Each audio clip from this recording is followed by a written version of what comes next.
ঠিক এই মুহূর্তে ঢাকা শহরে কয়েকদিন আগে করাইল বস্তিতে একটা আগুন লেগেছে।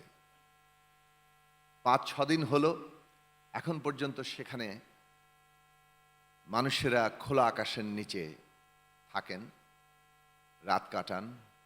হ্যাঁ, কিছু খাদ্য চিকিৎসার ব্যবস্থা বিভিন্ন বেসরকারি সংগঠন, রাজনৈতিক দল করছে, কিন্তু যে উদ্যোগ আমরা দেখতে চেয়েছিলাম কিংবা যে কারণে আগুন লাগে, এই সবগুলোর বিষয়ে ন্যূনতম নাগরিক হিসেবে স্বীকৃতি তাদের নাই।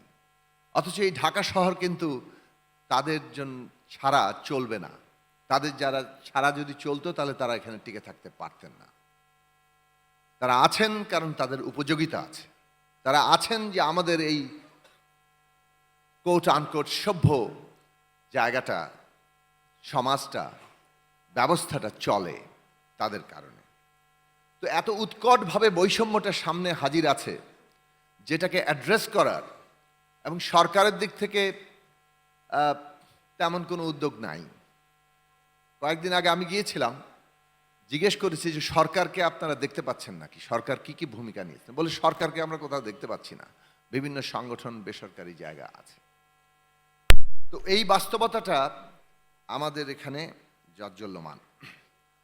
সে কারণে যখন আমরা অর্থনীতির কথা বলি, কিভাবে বিনিয়োগ হবে, নতুন কর্মসংস্থান হবে, ব্যবসা বাণিজ্যের ক্ষেত্র বাড়বে, এগুলো অত্যন্ত গুরুত্বপূর্ণ। কিন্তু আরেকটা বিষয় খুব খেয়াল রাখা দরকার। অর্থনীতিতে পুঁজি যেমন আছে তেমনি শ্রমও আছে। শ্রম কিংবা যারা শ্রম দেন, শ্রমিক, যারা উৎপাদনের আসল কারিগর, তাদের যদি উন্নতি না ঘটে, ব্যবসা বাণিজ্য এমনি এমনি বিকশিত হয়ে যায় না। দৃষ্টিভঙ্গিটা দুই দিক থেকে হতে পারে, শুধু ক্যাপিটালের স্বার্থের জায়গা থেকে, আবার আসলে এই ক্যাপিটাল মানে যে একটা সম্পর্ক, এর মধ্যে যে গুরুত্বপূর্ণ অংশ হচ্ছে শ্রম, সেই জায়গাটাকেও আমরা আমাদের নীতি নির্ধারণের জায়গায় আনতে পারি, যেটা আসলে আরো বৃহত্তর অর্থনীতিকে তৈরি করতে পারে। ফলে অর্থনীতির একটা গুরুত্বপূর্ণ জায়গা হচ্ছে বিনিয়োগের মধ্যেও বিভাজন আছে। আমরা কি ধরনের টেম্পোরাল ডেফারমেন্ট তৈরি করছি, আমরা কোন কোন খাতে বিনিয়োগ করছি যা আসলে দীর্ঘমেয়াদে আমাদেরকে সত্যিকার একটা ভিত দিবে। বাংলাদেশের শিক্ষা নিয়ে অনেকেই আলোচনা করেন, প্রায়োরিটি ইত্যাদি, কিন্তু এই দেশে যে কোনো একটা বিপ্লবী সমাজের বৈশিষ্ট্য ছিল যে প্রথম 3 থেকে 5 বছরের মধ্যে একটা শিক্ষাকে বদলে দেওয়া, কারণ ওইটা তার স্থায়ী ভিত্তির জায়গা তৈরি করে। আমরা 54 বছরে, মানে এখন ইন্টারমিডিয়েট পাশ করে গুণ যোগ বিয়োগ গুণ ভাগ নিয়ে প্রশ্ন করলে ঠিক মতো উত্তর দিতে পারেন না।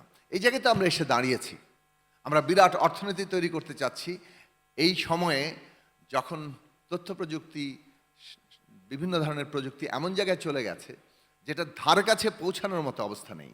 এইবারে যে ফেল করলো, তার মধ্যে সবচেয়ে বেশি ফেলের সংখ্যা হচ্ছে তথ্য প্রযুক্তিতে এবং ভাষাতে, যে দুটো এখন আমাদের জন্য অত্যন্ত জরুরি প্রসঙ্গ। আমরা যে জায়গায় বলতে চাই সেটা হচ্ছে, বাংলাদেশে এটা কি খুব অসম্ভব যে দ্বাদশ শ্রেণী পর্যন্ত আমাদের প্রত্যেকটি শিশু রাষ্ট্রের খাতে শিক্ষার ব্যবস্থা করবে এবং সেটা একটা মানসম্পন্ন শিক্ষা হবে, যে শিক্ষা একদিকে তাকে মানবিক করবে, অন্যদিকে তাকে দক্ষ করবে।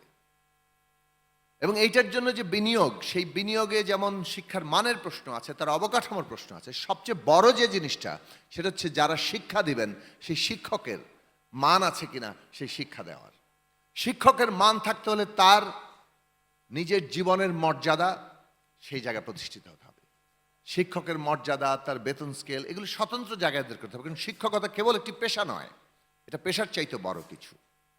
এখন এই যদি দৃষ্টিভঙ্গি না থাকে, 12 ক্লাস পর্যন্ত আমরা যদি রাষ্ট্রের খাতে আমাদের শিশুদেরকে শিক্ষিত করতে না পারি, দক্ষ করতে না পারি, কতজন উচ্চশিক্ষা যাবে, মানসম্পন্ন উচ্চশিক্ষা কীভাবে, সেটা অবশ্যই গুরুত্বপূর্ণ পরিকল্পনা। কিন্তু এই 12 ক্লাস পর্যন্ত পড়া মানে এমন জায়গা যে সে আর 1 বছর 2 বছর এমন কতগুলো প্রশিক্ষণের জায়গায় যাবে যেটা তাকে কাজের জন্য প্রস্তুত করবে। আমাদের যা বরাদ্দ দরকার রাষ্ট্রের, প্রাথমিক অগ্রাধিকার সেই জায়গায় হওয়া দরকার। সেটা যদি হয়, অন্যতম প্রাথমিক অধিকার। মানুষের খাদ্য, মানুষকে বাঁচিয়ে রাখা, সেটা তো সবার আগে সবসময় প্রয়োজন। কিন্তু এইটা যদি পরিকল্পনার জায়গা আমাদের থাকে, তাহলে আমরা 5 বছরে কোথায় পৌঁছাবো, 10 বছরে কোথায় পৌঁছাবো, এবং আমরা দুনিয়ার চ্যালেঞ্জ কিভাবে মোকাবেলা করব, সেইটা অত্যন্ত জরুরি বিষয় হবে। এখন হতে পারে কেউ মনে করতে পারেন এটা কি অর্থনীতির আলোচনা? অবশ্যই অর্থনীতির আলোচনা। যারা এইটাকে বাদ দিয়ে অর্থনীতি চিন্তা করেন, তাদের মায়োপিক দৃষ্টি দিয়ে আধুনিক বিশ্বের কোনো চ্যালেঞ্জ মোকাবেলা করা যাবে না। দ্বিতীয় জায়গা আমরা বলতে চাই যে সাধারণ মানুষের যদি আয় না বাড়ে, তিনি যে উৎপাদন করেন, তিনি যদি উৎপাদনের ক্ষেত্রে ইনসেন্টিভ না পান, ওই প্রেরণা তার না থাকে, তাহলে ওইটা আস্তে আস্তে মুখ থুবড়ে পড়বে। আমাদের কৃষি